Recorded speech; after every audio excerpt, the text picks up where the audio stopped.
ओम वसुदेवसुतं देवं कंसचारूणमर्दनं देवकी परमानंदं कृष्णं वंदे जगद्गुरुम। ओम। श्रीमद् भगवद गीता के अंतर्गत पहले अध्याय में अर्जुन विषाद युग का जो नाम है, अर्थात अर्जुन का स्वभाव एक क्षत्रिय का स्वभाव है, युद्ध करने का है, धर्म का युद्ध करने का है। लेकिन दूसरी ओर जब उन्होंने देखा कि युद्ध के क्षेत्र में मेरे ही सब अपने ही संबंधी, दोनों ओर से अपने संबंधी युद्ध के मैदान में आ गए हैं, तो वो पीछे हट गए। कहने लगे भगवान से कि मैं युद्ध नहीं करूँगा। भगवान उनकी बातों को सुन रहे हैं पहले। इसी तरीके से आरंभ में अगर भक्ति मार्ग को लोग जब पकड़ते भी हैं तो आरंभ में वो अपने भीतर के उच्च स्वरूप की आवाज़ को नहीं सुनते हैं, अपने निम्न स्वरूप का ही, क्योंकि उनका स्वभाव है अनेक जन्मों से, तो उसी आदत को वो पकड़े रखते हैं। लेकिन अगर भक्त में अगर योग्यता है तो वो अर्जुन के समान में, क्योंकि अर्जुन एक योग्य साधक हैं, योग्य भक्त हैं, तो उसी क्रम में आगे को अर्जुन कहते हैं, कथम भीष्महं संख्ये द्रोणं च मधुसूदनः इषुभि प्रति योत्स्यामि पूजार्हार वरिसूदनः। हे हरिसूदन, हे शत्रु का नाश करने वाले। शत्रु कौन है? अपने भीतर के जो काम क्रोध लोभ इत्यादि हैं, उनका नाश करने वाले जो अंतरात्मा है वो हरिसूदन है, मधुसूदन है। मधुसूदन का तात्पर्य है कि वो मधु नामक असुर का वध करने वाले हैं। कहते हैं कि मेरे पिता में भीष्म और गुरु द्रोणाचार्य, ये मेरे बड़े पूजनीय हैं। इनके साथ में मैं युद्ध क्षेत्र में युद्ध कैसे करूँगा? हे हरिसूदन, ये दोनों पूजनीय हैं। और फिर आगे को कह रहे हैं, गुरुन् हत्वा ही महानुभावान क्षयं भोक्तुम भक्षमपि ही लोके हत्वार्थ कामान गुरुन् इहैव भुंजीन भोगान रुधिर प्रदिग्धान। अर्थात हे महानुभाव, अर्जुन कह रहे हैं कृष्ण को कि गुरुजनों को, ये जो आदरणीय मेरे हैं, जिनसे मैंने निरंतर शिक्षा ले रखी है, इनको मारने से तो अच्छा है कि मैं भिक्षा मांग करके खा लूँ।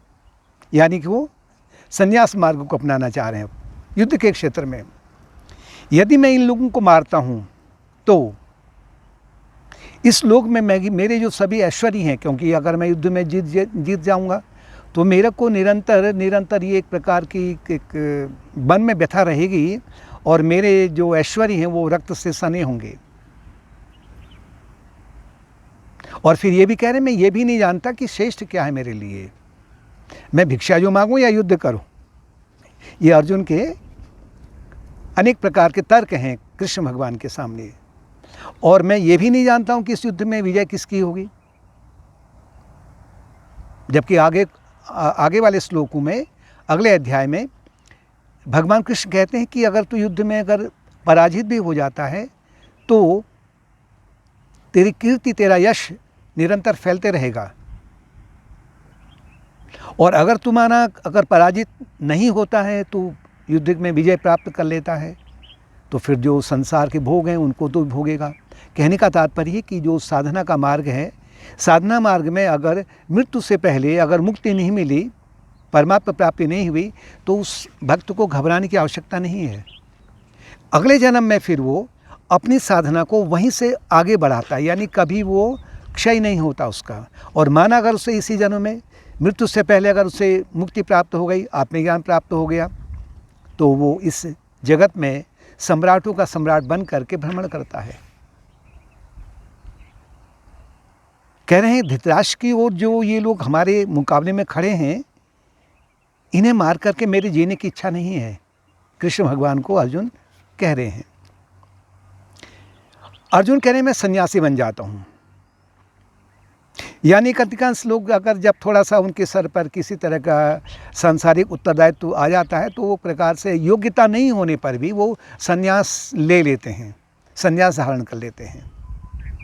और अर्जुन उन्हीं में से एक हैं। जबकि अर्जुन के सामने अभी युद्ध आया हुआ है। अर्जुन का जो स्वभाव है वो युद्ध करने का है, क्षत्रिय स्वभाव है। तो संन्यास मार्ग कोई आसान नहीं है। संन्यास तो अगर वो अपने एक परिवार को त्याग रहा है तो पूरा समाज उसका अपना परिवार बन जाता है। गृहस्थ जीवन में एक प्रकार की बनिया वृत्ति रहती है। एक तो चोर वृत्ति होती है जिसमें व्यक्ति लेता जाता है, जैसे अधिकांश लोग सरकार से कहते हैं कि हमारा अधिकार है, हमारे राइट्स से हमें ये दो और हम देश के लिए कुछ नहीं करेंगे। ये चोर वृत्ति है।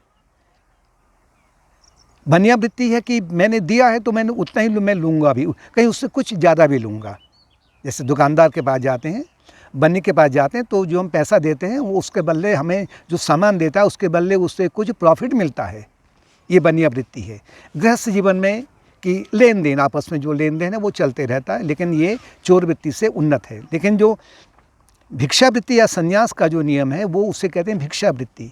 भिक्षावृत्ति में लिया कम जाता है, दिया जाता है। देने को वो ज़्यादा देता है। ज्ञान का प्रसार करना ये दान है, भलाई बांटना है, लोगों को आध्यात्मिक जगत के प्रति और नैतिकता के प्रति जगाना, ये दान है, देना है ये भी। और संसार में एक सामंजस्य, समरसता स्थापित करना है, संसार में शांति स्थापित करना है। ये सन्यासी के ऊपर ये उत्तरदायित्व है। उसके ऊपर उसकी अपनी कोई संपत्ति नहीं होती है, वो संपत्ति नहीं मांगता है, भले ही उससे स्वतः ही भौतिक संपत्ति और अन्य संपत्ति स्वतः उसके पास में आने लग जाती हैं। तो अर्जुन जिस मार्ग को पकड़ना चाहता है वो उस योग्य अभी अर्जुन नहीं है। फिर अर्जुन ये भी कह रहे हैं, कार्पण्य दोषो पहत स्वभाव पृच्छामि त्वाम धर्म समूढ़ चेता यश्रेयम शानिशितम ब्रूहि तन्मे शिष्यते अहम साधे माम त्वाम प्रपन्नम। कि हे कृष्ण, मेरा स्वभाव कार्पण्य दोष से ग्रसित हो गया है। मेरी बुद्धि अपने कर्तव्य के प्रति क्या करना है क्या नहीं करना है इसके प्रति एक संदेह उत्पन्न हो गया है। मैं आपसे पूछ रहा हूँ कि मेरे लिए क्या अच्छा है क्या बुरा है। मुझे आप बताइए, आप निश्चित रूप से बताइए, मैं उसका पालन करूँगा। और मैं आपकी शरण में हूँ और मैं आपका शिष्य भी हूँ। बहुत कुछ अर्जुन ने कह दिया है कि कार्पण्य दोष बोला है, शिष्य भी बोला है, शरण भी बोला हुआ है। कार्पण्य दोष का तात्पर्य है कि व्यक्ति का स्वभाव दो प्रकार का है।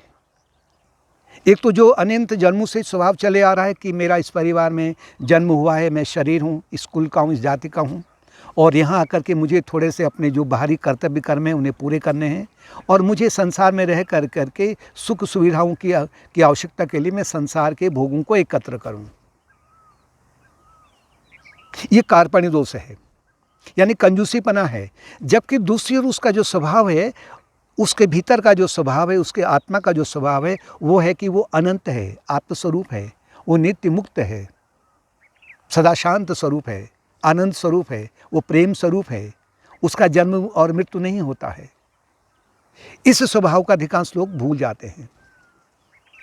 इसे कहते हैं कार्पण्य दोष। और इस कार्पण्य दोष के कारण में फिर वो ये मेरा है, अपना ये पराया है, यानी कि फिर वो पंच क्लेशों से ग्रसित हो जाता है। कार्पण्य दोष में मुख्य रूप से जो दोष उत्पन्न होता है वो अज्ञान के कारण उत्पन्न होता है, या जिसे अविद्या भी कहते हैं। एक भ्रम जिसे हो गया है, उसके कारण फिर उसमें एक जो अगला जो क्लेश उत्पन्न होता है उसे कहते हैं अस्मिता, यानी कि ईगोइज्म। सिकुड़ गया है वो, उसमें कंजूसीपना आ गया है कि मैं शरीर हूँ, फिर उससे वो राग द्वेष में उलझ जाता है। ये कार्पण्य दोष है।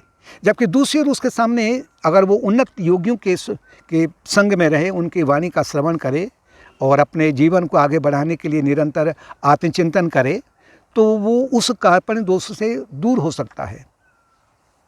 लेकिन अभी अर्जुन कह रहे हैं कि मेरा दोष इस प्रकार का हो चुका है, लेकिन मैं आपका शिष्य हूँ, यानी कि वो अब भगवान कृष्ण की, यानी कि वो अपने उच्च स्वरूप की आवाज़ सुनने के लिए तत्पर हैं। लेकिन फिर वो ये भी कह रहे हैं कि मैं आपका शिष्य तो हूँ, मैं आपकी शरण में तो हूँ, शरण हूँ कह रहे हैं, लेकिन अभी शरण में भी नहीं है, क्योंकि अर्जुन ये कहते हैं कि मैं युद्ध नहीं करूँगा।